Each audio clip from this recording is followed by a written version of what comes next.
Olá a todos, olá a todas, sejam bem-vindos à nossa aula ao vivo de métodos quantitativos matemáticos. Bem, pessoal, então, nessa nossa primeira aula, o que eu preparei para vocês? Eu fiz uma lista, uma lista de exercícios que eu peguei a parte de funções, peguei a parte de derivadas e a parte de integrais. Aí depois, ao término da segunda aula, também a gente vai acabar de revisar APA e estudo de caso, Dar uma ideia muito superficial que seja o suficiente para que você possa resolver, maravilha? Você vai ver que ao longo dos exercícios, a APA e o estudo de caso é muito semelhante aos outros exercícios da própria lista que eu fiz aqui para vocês. Essa lista, vocês não precisam ter acesso a ela, porque o que eu fiz? Eu organizei aqui no meu computador, exercício por exercício, e eu vou resolver um por um com vocês, tudo bem? Então vamos lá, acompanha aqui comigo aqui na tela. Primeiramente aqui então, eu coloquei para vocês um exercício de função, ou melhor, de equação. Isso aqui é uma equação de primeiro grau.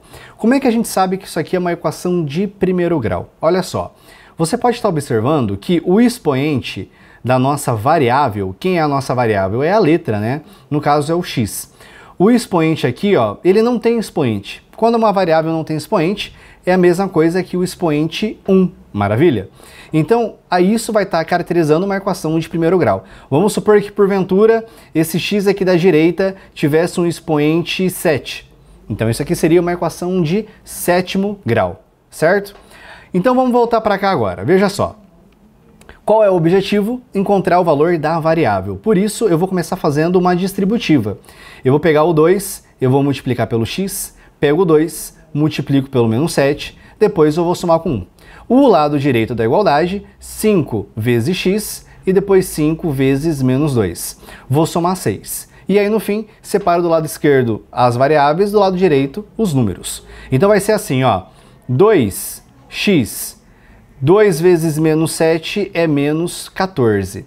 Mais 1, tá? Esse 1 não tem nada sendo envolvido com 2. Igual 5 vezes x, isso aqui vai dar 5x. 5 vezes menos 2, isso aqui dá menos 10.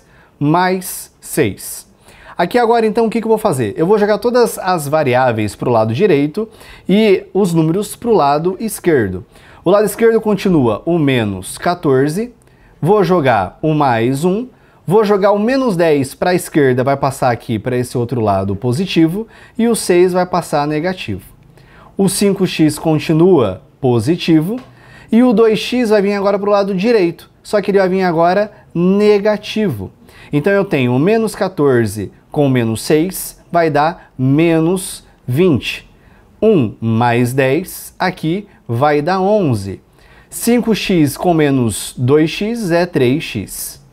Menos 20 mais 11, isso aqui é igual a menos 9. Do outro lado, 3x. Como o 3 está multiplicando o x, eu vou passar dividindo, e aí eu tenho que menos 9 dividido por 3 é igual a x, Portanto, esses 3 pontinhos quer dizer, portanto, o x corresponde a menos 3. Fechou? Esse aqui, então, é o primeiro exercício. Vamos agora, então, pessoal, para o segundo exercício da lista. Só que agora eu vou falar para vocês de um sistema de equações, tá certo? Acompanha aqui comigo. Então, eu peguei aqui o exercício 2, um sistema, Aqui eu tenho x mais y igual a 72, 3x igual a y mais 24. Bem, como é que você vai resolver esse sistema? Tem dois métodos simples para você conseguir resolver. O primeiro deles é que você tem duas equações, dentro de uma chave. Então, o que você vai ter que fazer? Você vai escolher uma variável que você tem preferência, como por exemplo o x. Então, você vai tentar somar a linha de cima com a linha de baixo ou subtrair, de tal maneira que a variável y vai se anular, correto? Vai sobrar só o x. Aí você vai ter x para um lado, x para um lado, número para o outro, vai só isolar x e vai encontrar. Então, aí depois que você encontrar o x, substitui em qualquer uma dessas duas equações, encontrou y. Isso é um jeito que você pode eliminar a variável de uma linha com a outra apenas somando ou subtraindo. Um outro jeito é você pegar em uma dessas equações, isola uma variável. Por exemplo, na equação de cima, isola y, pega esse y e substitui na linha de baixo. E aí vai ter só x na linha de baixo e você vai encontrar x e depois volta para y e vai encontrar o y também. Eu vou fazer o primeiro método, o segundo já é mais intuitivo, tá? Acompanha aqui comigo. Então o que eu tenho aqui, ó? X mais y igual a 72, 3x igual a y mais 24. Vamos fazer aqui agora então a primeira parte. X mais y igual a 72. Na linha de baixo, o que eu vou ter? Eu vou pegar esse y aqui, ó, e eu vou passar ele para a esquerda. Só que a gente já sabe que quando ele vem para a esquerda, ele vai vir negativo. Então eu vou ter 3x menos y. E isso aqui agora é igual a 24, tá? Eu estou olhando para a linha de baixo. Repara agora que facilidade que ficou. Eu vou somar a linha de cima com a linha de baixo. Eu vou somar. Mas por que somar, né? Da onde vem essa ideia? Porque no momento que eu somar a linha de cima com a linha de baixo, os dois y aqui, ó, vão se cancelar. Mais y com menos y vai dar zero. X com 3x, aqui vai ter 4x. E do lado direito eu tenho 72 mais 24, isso é 76 com mais 20 é 96. Maravilha? O x está multiplicando, vou passar aqui agora dividindo, né? Então eu tenho que x é 96 dividido por 4, isso aqui vale 24. Como é que você pode certificar que o seu resultado está correto? Você pode vir aqui agora, antes, né, de você ter essa certeza, é encontrar y. Para achar o y, tanto faz a equação que você vai substituir o x. Pode ser essa aqui de baixo, pode ser essa aqui de cima, tem que dar o mesmo resultado. Vou escolher a de cima. Então aqui eu tenho x mais y igual a 72. Então vamos lá. O x vale 24, mais y igual a 72. 24 eu vou passar para o lado direito, negativo. 72 menos 24 é igual a 48. Achei que y vale 48. Agora sim, como é que eu sei que está certo esse resultado? Na hora que eu substituir tanto o valor de y como o valor de x em qualquer uma dessas duas equações, tem que dar o resultado do lado direito da igualdade. Dá até pra gente fazer de cabeça, ó. Se você fazer 24, que é o x, mais y, que é 48, dá 72. Se eu fazer aqui, ó, 3x, 3 vezes 24, que é 72, menos 48, que é o valor do y, volta a ser 24. É assim que você resolve um sistema de equações. Vamos agora então fazer um exemplo, avançando um pouco no nosso assunto, sobre funções e equações de segundo grau. O que é muito importante que você saiba sobre as funções, principalmente do ponto de vista gráfico, sobre de primeiro grau e segundo grau, é que a função de primeiro grau, o gráfico dela é uma reta. Então, como é que é uma função de primeiro grau? Ela é do tipo f de x, que é igual a y de x, né? Quando eu falo esse x, é um parênteses. Então, f de x, que é igual ao y de x, é igual. Qual é a fórmula padrão da função de primeiro grau? Ax mais b. O que é esse a? O a vem de coeficiente angular. Então, a vezes x, coeficiente angular vezes x, mais b. O b é o coeficiente linear. O que é o coeficiente linear? É quando você for traçar a reta da função de primeiro grau, ela vai ter que tocar cedo ou tarde em algum ponto e apenas uma única vez no eixo y. Esse número que ela toca no eixo y, esse é o valor de b, que é o coeficiente linear. E o coeficiente angular? O coeficiente angular é a inclinação dessa reta. Então a reta pode estar crescendo ou diminuindo. Se a reta está crescendo, ela aponta para o lado positivo de x, o coeficiente angular é positivo. Agora, se essa reta ela aponta para o lado negativo de x, perdão, ela ainda aponta para o lado positivo de x, mas ela está caindo, o coeficiente é negativo, porque a reta está caindo. E como é que você encontra? Toda reta tem uma inclinação, um ângulo.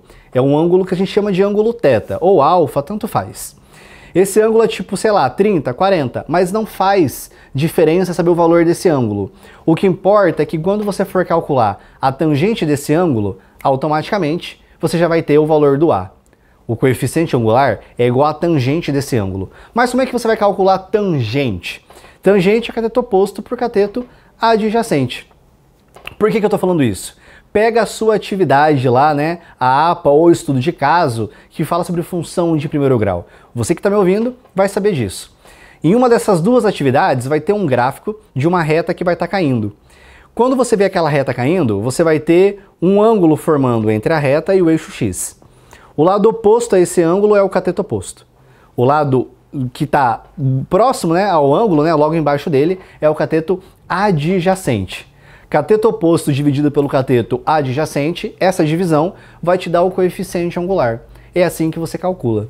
Uma vez que você tem o coeficiente angular e o linear, substitui na função de primeiro grau que você vai conseguir encontrar o resultado. Ou seja, você vai encontrar a fórmula da função de primeiro grau daquele exercício. Aí depois ele pede assim, ó, qual é o valor dessa função quando x for igual a 10? Aí sim você vai trocar o x por 10. Só que para poder construir essa função, essa fórmula, você não vai colocar o x por valor nenhum. O x sempre vai ser x. Vai só colocar o valor de a e b. E depois que você montar, aí vai colocar o valor do x. E o que acontece? Uma função de segundo grau, ela é uma parábola. Então o desenho dela é uma parábola. Maravilha. Só que essa parábola pode ter concavidade voltada para cima e para baixo. Quando é que você sabe que ela tem concavidade para cima e para baixo? Você vai olhar para o termo quadrático dela. Então, se esse termo quadrático for positivo, o cara que está multiplicando x ao quadrado for positivo, a parábola vai ser para cima. Então você tem, por exemplo, x ao quadrado, 8x ao quadrado, uma parábola voltada para cima. Agora, quando você tem menos 2x ao quadrado, menos x ao quadrado, é uma parábola com uma concavidade voltada para baixo. Quando essa parábola tem o formato dela, para baixo ou para cima, ela vai tocar duas vezes no eixo x.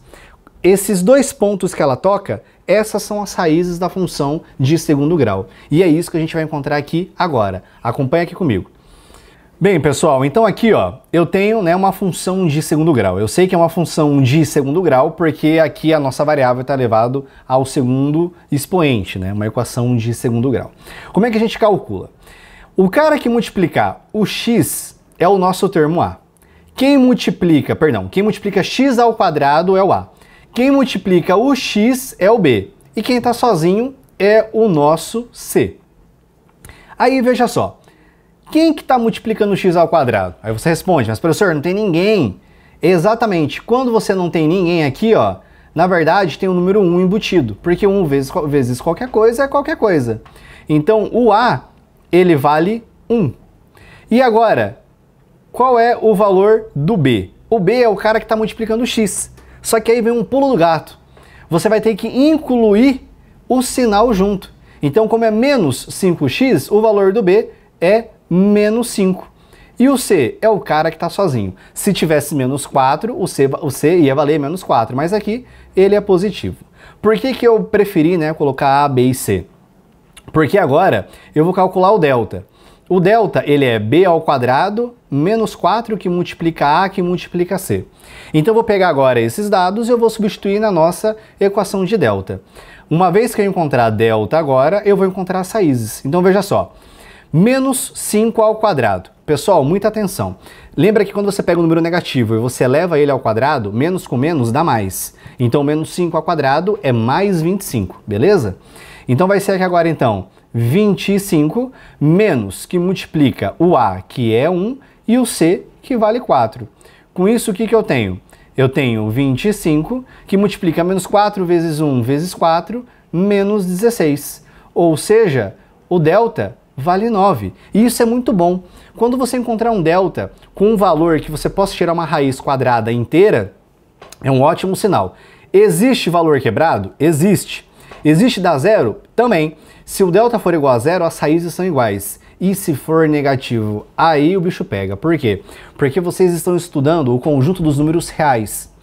E quando você tem a raiz de um número negativo, você vai representar pela unidade imaginária, né? Raiz de menos 1 é igual à letra I.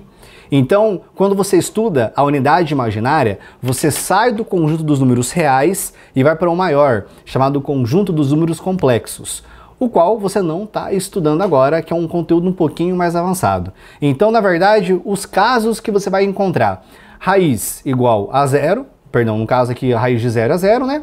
E raiz de qualquer número positivo, seja inteiro ou seja quebrado. Mas 99% vai dar um valor inteiro e a raiz também vai ser um valor inteiro. Então, tipo 9, 25, 49 e assim por diante. Vamos lá então. Como é que eu vou encontrar agora as raízes? Como é uma função de segundo grau, isso aqui tem duas raízes. Se fosse uma função de oitavo grau, você ia ter 8 raízes. E o que quer dizer uma raiz do ponto de vista agora matemático e não do gráfico, né? Significa o seguinte, quando você pegar o valor dessa raiz e você substituir nessa equação de segundo grau, vai dar o valor da igualdade, que aqui nesse caso é 0. Então você vai encontrar dois valores que quando você colocar nessa equação, vai zerar ela, que é exatamente o que ele está falando. Então isso é você encontrar uma raiz. São valores, quando você for substituir, vai resultar em 0. Se fosse uma equação de oitavo grau, você ia encontrar 8 valores para x, e esses 8 valores, na hora que você fosse substituir na tua equação de oitavo grau, ia resultar no valor da igualdade. Aqui no caso é 0, teria que dar igual a 0. Fechou? Vamos encontrar agora o valor de x1 e x2.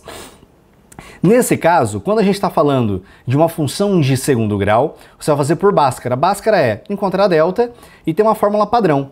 1x é encontrado por menos b mais a raiz de delta dividido por 2a, e o x2, né, que é outra raiz, é menos b menos raiz de delta sobre 2a, tá certo? A diferença está no mais ou no menos que vem antes da raiz.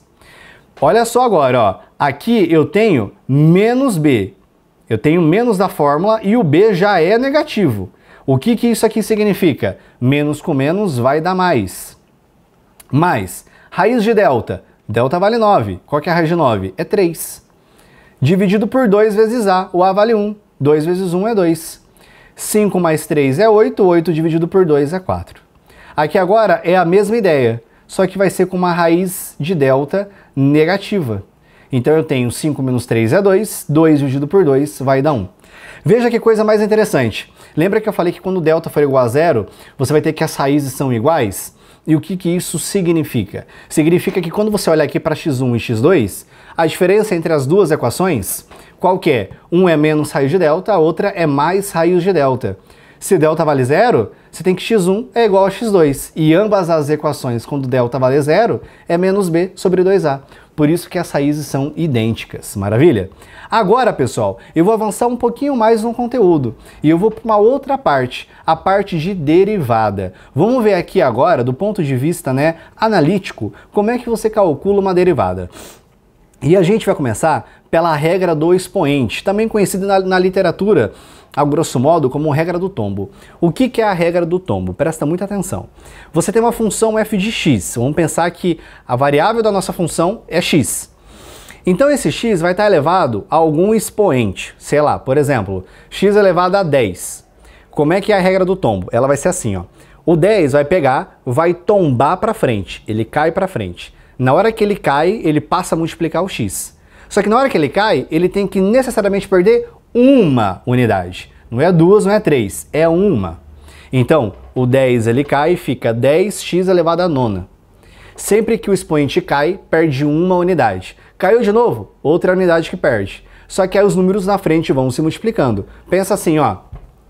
A função f de x é igual a x ao cubo. Qual é a derivada? 3x ao quadrado. E se eu for derivar de novo? Caiu 2 que multiplica o 3, então fica 6, que é 2 vezes 3, x elevado à primeira. Só que toda vez que for x elevado à primeira, não tem a necessidade de você ter que identificar que está elevado ao primeiro expoente. Basta colocar apenas a variável sozinha.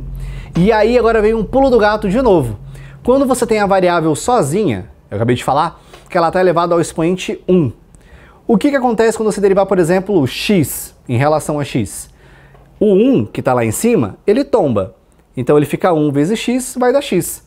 Só que quando o 1 tombar, não tem que perder uma unidade? Vai ser x elevado a 0. O que é qualquer coisa elevada a 0? Qualquer coisa na natureza matemática elevada a 0 vale 1. Então veja só, você vai ter 1 que multiplica x elevado a 0. X elevado a 0 também é 1. E isso daí vai dar 1. E agora vem o terceiro pulo do gato. E qual que é a outra regra? É a regra da derivada da constante. O que isso daqui significa? Se você tem um número, por exemplo, 15, 3,141569, e for derivar em relação a y, vai dar 0. Quando você pega então qualquer número e você for derivar, vai dar 0. Porque número na matemática é uma constante. Outro ponto importante. Se a sua função f de x for igual a x ao quadrado, quando você for derivar em relação a x, vai dar 2x. Só que se você for derivar x ao quadrado em relação a y, vai dar 0. Mas por quê? Porque quando você pega uma variável e deriva em relação a outra, é como se esse termo que você está derivando, que é o x ao quadrado, é encarado como uma constante. Em outras palavras, se você está derivando alguma coisa e esse objeto que você deriva não for da natureza do que você está derivando, vai dar 0. Vamos fazer um exemplo. Derivada de x ao cubo em relação a x, 3x ao quadrado. Derivada de x ao cubo em relação a y, 0, porque é x em relação a y. As coisas não batem. Derivada de x ao cubo em relação a a, é 0. Quando for derivada de x à décima em relação a j, 0. Derivada de 3 em relação a x, 0. Então agora eu estou falando de uma constante. O outro caso é de uma outra variável em relação a outra variável. Nesse caso, também vai ser 0. Vamos agora fazer alguns exemplos de regra do tombo, depois derivada trigonométrica, depois exponencial, logarítmica, regra do produto, que é a multiplicação de duas funções, e para finalizar, a regra da cadeia. Acompanhe aqui comigo então. Veja bem, aqui eu tenho a função f de x igual x à quarta menos 3x à quinta mais 2x ao quadrado mais x menos 89,9 ou 90, né? Tanto faz. Como é que você representa a derivada de uma função, pessoal? Quando eu ensino esse assunto no ensino presencial, né? A derivada, ela é representada por um f' de x. Por que eu falei do ensino presencial? Porque eu dou aquela estrelinha a mais, aquele pontinho extra, quando você escreve matematicamente o que é uma derivada. E o símbolo de derivada, o operador derivada é esse, ó, dx. Eu estou derivando a função f de x em relação a x. Então, por que isso aqui é muito bacana que você escreva, né? Esse dx. Porque ele é o nosso operador. Esse dx fica explícito que você pegou a função f e está derivando em relação a x. Fica visível, porque se você pegar df de x e derivar em relação a z, você já vê de primeira que vai dar 0, porque é uma função que depende de x e vai derivar em relação a z e vai dar 0. Então isso aqui fica muito mais visível para você entender em relação a quem você está derivando a sua função. E aí o fato de você errar, né, vai ser bem menor, você vai errar com uma chance bem menor também. Regra do tombo então, como é que vai ser? O 4 cai para frente, cai multiplicando, perde uma unidade. Então fica 4x ao cubo. O 5 cai para frente, multiplicando 3. Conserva o sinal de menos. 5 vezes 3 aqui vai ser 15. X à quarta. O 2 cai para frente. Então aqui eu tenho 4x elevado à primeira. Mas não precisa nunca precisa colocar x elevado à primeira, não tem necessidade. Basta apenas o x, tá? Então eu vou deixar apenas o x. Depois, aqui ó, veja só. A derivada de x em relação a x é 1.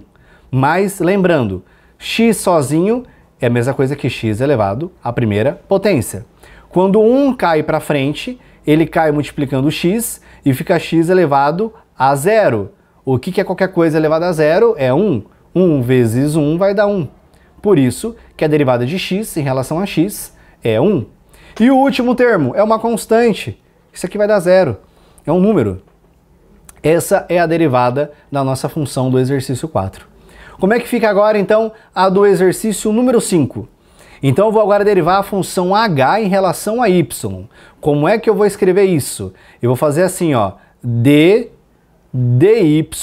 e quem que eu estou derivando agora em relação a y? A função h de y. E isso é conhecido como o h', o h apóstrofo. Regra do tombo, normal.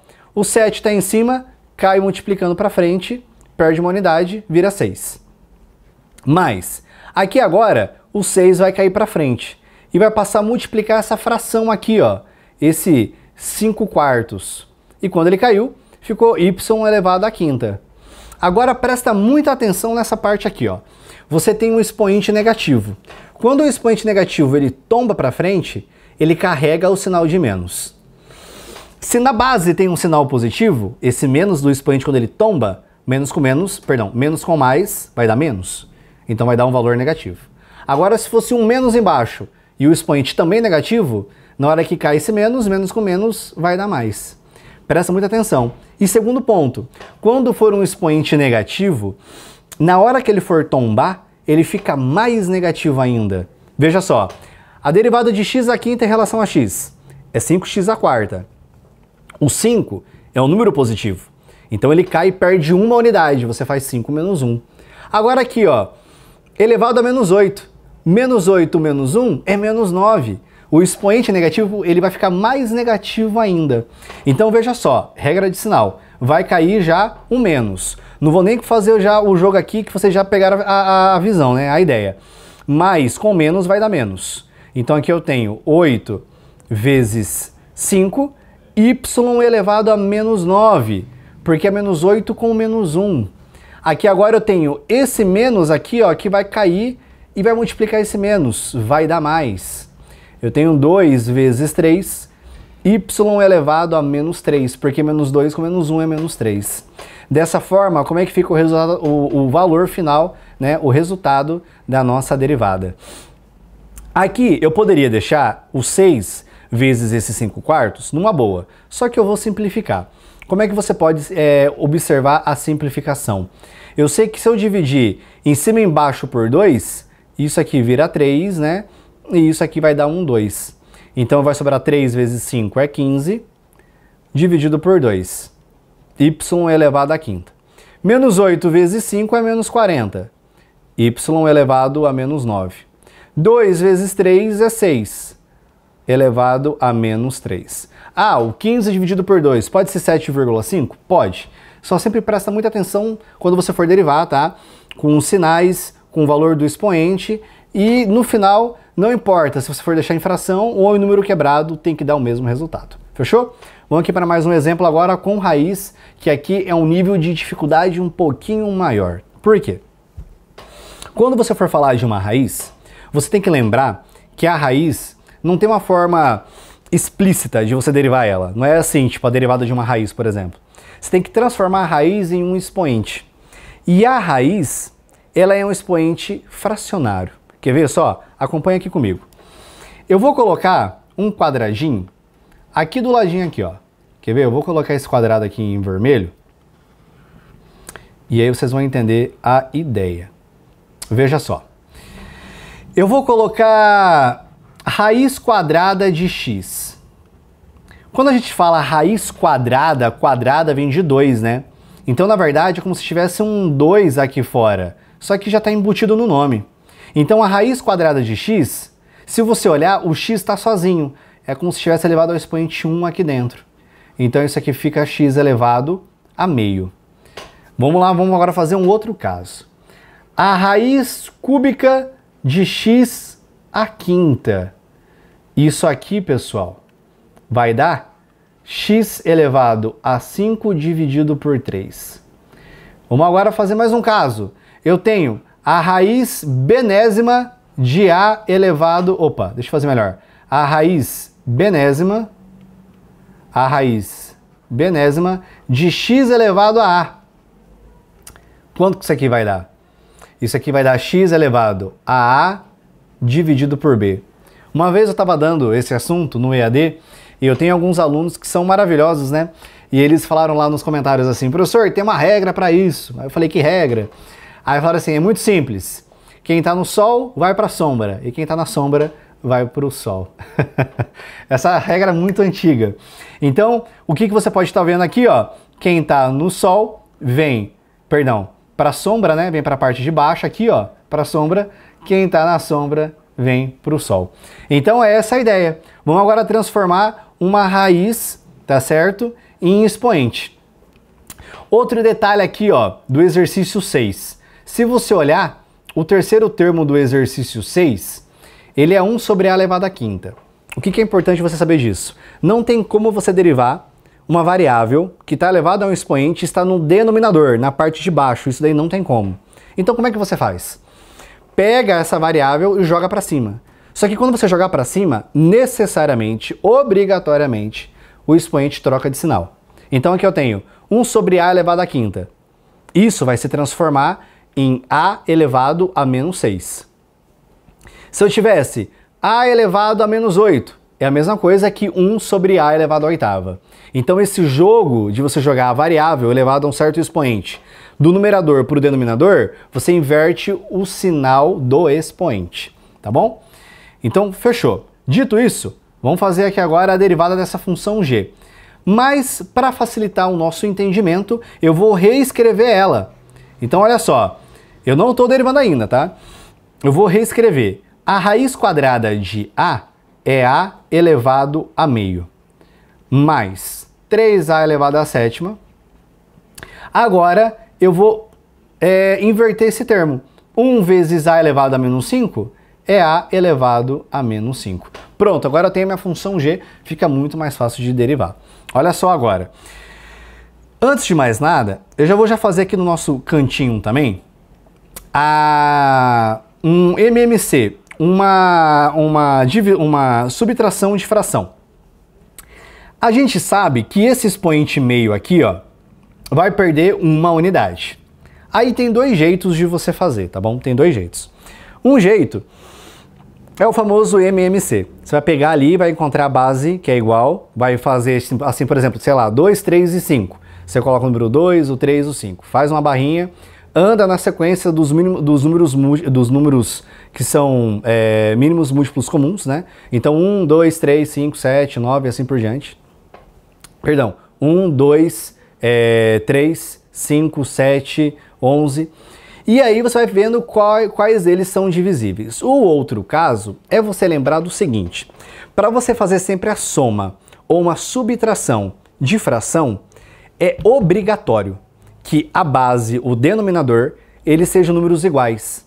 Então eu gosto mais de trabalhar dessa forma, quando são frações mais simples. Por que eu estou falando isso? Acompanha só aqui comigo, ó. Eu tenho aqui o número meio, tá vendo? Ó? O número meio. Quando eu for derivar, eu vou ter que tirar uma unidade dele. Vai ser meio menos 1. Como é que eu posso mexer nessa fração? Gente, isso é regra da matemática. Se você pega um número e multiplica ele em cima e embaixo pelo mesmo número, você não altera ele. Em outras palavras, se você pegar 6 e multiplica em cima e embaixo por 3, continua sendo 6. Só que você altera a cara e isso vai te facilitar a conta. Olha só aqui, ó. Tá vendo que a primeira fração tem um 2 embaixo? Eu vou pegar então esse 1 aqui que eu estou subtraindo e vou multiplicar em cima e embaixo por 2. Mas professor, por que você fez isso? Porque vai ser assim agora, ó. 1 sobre 2, o primeiro termo tá igual, só que o segundo termo fica 2 sobre 2, que é a mesma coisa do que 1. Mas agora qual é a ideia, gente? É que fica muito mais fácil, porque a base é a mesma. A base é 2. E em cima é só você fazer a subtração ou a soma. 1 menos 2 é menos 1. Fechou. Eu prefiro muito mais fazer dessa forma, tá? Mas fica ao seu critério, maravilha? Então a gente já pegou, já entendeu a ideia de inverter o sinal do expoente e de trabalhar com raiz e como fazer, né, divisão e soma de fração. Vamos fazer aqui agora, então, a derivada da função g. Então, vou fazer a mesma anotação. Estou derivando a função g em relação a a. Então, fica dA de quem? Da função g de a. Também conhecido como o g' de a. Aí, veja só, o meio tomba para frente. Cai o meio. Ou 0,5 se você preferir. Vezes a elevado a quanto? Menos meio. Eu fiz aqui para vocês aqui no cantinho, ó. Quanto que é meio menos 1? Elevado a menos meio. Depois, mais. Quando o 7 cai para frente, 7 vezes 3 é 21. Então aqui eu vou ter 21 a elevado a sexta. E o 5 vai tombar para frente. Só que tem um mais. Mais com menos é menos. Menos 5 a elevado a menos 6. Do jeito que está aqui, tá certo. Se você quiser mexer um pouquinho mais, você pode. Você pode, por exemplo, jogar esse a elevado a menos meio para o denominador Então vai ser 1 sobre 2, que multiplica 1 sobre a elevado a meio. E ainda você pode ir além e transformar esse a elevado a meio em uma raiz. Então esse primeiro termo, que é meio vezes a elevado a menos meio, é a mesma coisa que 1 sobre 2 raiz de a. 2 raiz quadrada de a. E você também pode pegar o último termo, que no caso é o terceiro, e jogar esse a elevado a menos 6 para baixo. Aí fica menos 5 sobre a elevado a sexta, tá? Dá também para você fazer desse jeito. Beleza, vamos aqui agora para a regra trigonométrica, maravilha? Acompanha aqui comigo que ela é bem tranquila. Gente, porque a regra trigonométrica ela é bem fácil? Porque ela é assim, ela tem uma tabela que quando você for no Google, se você for lá no Google e colocar assim, ó, tabela de derivadas, você não tem que saber todas as derivadas de todas as funções de cabeça. É desnecessário. Apenas entender como é que é o mecanismo que realiza a derivada, que são as regras de derivada, não o valor daqueles valores em específico. Só que eu vou apresentar para vocês duas funções trigonométricas, que é seno e cosseno. E essas duas funções por quê? Porque elas são cíclicas. Se você pegar a função seno e deriva, você tem cosseno. Se você pegar cosseno e você derivar, você tem menos seno. Se você derivar menos seno, você tem menos cosseno. E derivou menos cosseno, volta para o seno. Então, a quarta derivada do seno, você já volta depois para o próprio seno. Ou seja, é algo cíclico. Só vai estar mudando o sinal, por isso presta muita atenção. Eu vou até colocar aqui do ladinho, ó. Quando eu for pegar a função seno de x e eu derivar, vai resultar em cosseno. Se eu pegar agora a função cosseno e eu for derivar, eu vou obter menos seno. Se eu pegar agora menos seno e eu for derivar, eu vou ter agora menos cosseno. E se eu pegar agora menos cosseno e derivar, eu volto a ter seno. Marcou isso? Fechou. Agora só essa parte, basicamente, é colocar o valor da função que já está pronto. Entendeu? Por exemplo, aqui, ó, o exercício 7. O exercício 7 é a derivada em relação a x da função f de x, que nada mais é, né, do que o nosso f' de x. Qual é a derivada do seno? Cosseno. E a derivada agora da exponencial, né? A exponencial é um outro caso muito interessante. A derivada de e elevado a x em relação a x é a própria função e elevado a x. Ou seja, quando você tem uma exponencial elevada a uma variável x ou y e deriva em relação a y, é a própria função. Derivada de e elevado a x em relação a x é elevado a x. Derivada de e elevado a uma florzinha em relação a uma florzinha é e elevado a florzinha. Então a derivada de e elevado a x em relação a x nada mais é do que e elevado a x. E a derivada de menos cosseno? A derivada de menos cosseno resulta em seno. Fechou? Resulta em seno. Então mais seno. Se você olhar aqui, tem dois pontos de vista, né? Você pode pensar que a derivada do seno vai dar... Perdão, a derivada do menos cosseno vai dar seno. Ou você ignorar esse sinal e pensar que a derivada do cosseno é menos seno. E esse menos do seno aqui, ó, com esse outro menos que está aqui, vai dar um mais. Aí tanto faz, tanto fez. Vamos agora para uma outra regra, chamada regra do ln. Essa regra do ln, ela é muito simples. Como é que ela funciona? O ln sempre tem um argumento dentro ali dele. Então, vai ser assim, a derivada do ln é 1 sobre o argumento vezes a derivada do argumento. Fazendo aqui de cabeça. ln de x elevado a 10. A derivada de ln de x elevado a 10. Quanto que é? É 1 sobre x elevado a 10 vezes 10x elevado a nona. Aí você pode simplificar as variáveis, né? X elevado a nona em cima com x elevado a décima embaixo. Você pode cortar, fica 10 dividido por x. Vamos ver aqui um exemplo prático. Aqui eu tenho, então, essa função aqui dada, tá certo? Então veja só. Eu vou pegar aqui, ó, ln de 5x elevado à quinta. Qual é a derivada dessa função aqui, né? O nosso d de x dessa função f de x é 1 sobre o argumento, que é 5x elevado à quinta, vezes a derivada do argumento. O 5 cai para frente, 5 vezes 5 é 25, x elevado à quarta. Como é que eu posso agora simplificar, né, isso aqui?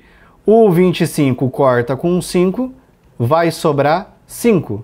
O x à quarta com x à quinta, sobrou 1 sobre x elevado à primeira, que nada mais é do que x sozinho. Ou seja, aqui então eu tenho 5 vezes 1 é 5, dividido por x. Ou você poderia também deixar aqui nesse formato, não tem problema. Fechou? Pessoal, então, a primeira aula é isso. A próxima aula agora, então, eu vou falar para vocês sobre a derivada pela regra do produto, pela regra da cadeia, e falar um pouquinho das integrais definidas e indefinidas. E aí, eu vou falar para vocês sobre o estudo de caso. A gente viu ali também que a APA, né? Eu já comentei para vocês como é que resolve a APA, explicando as equações e funções de primeiro grau, como é que você constrói um gráfico, tudo bem? Então agora, aguardo você na nossa aula de revisão. Até lá!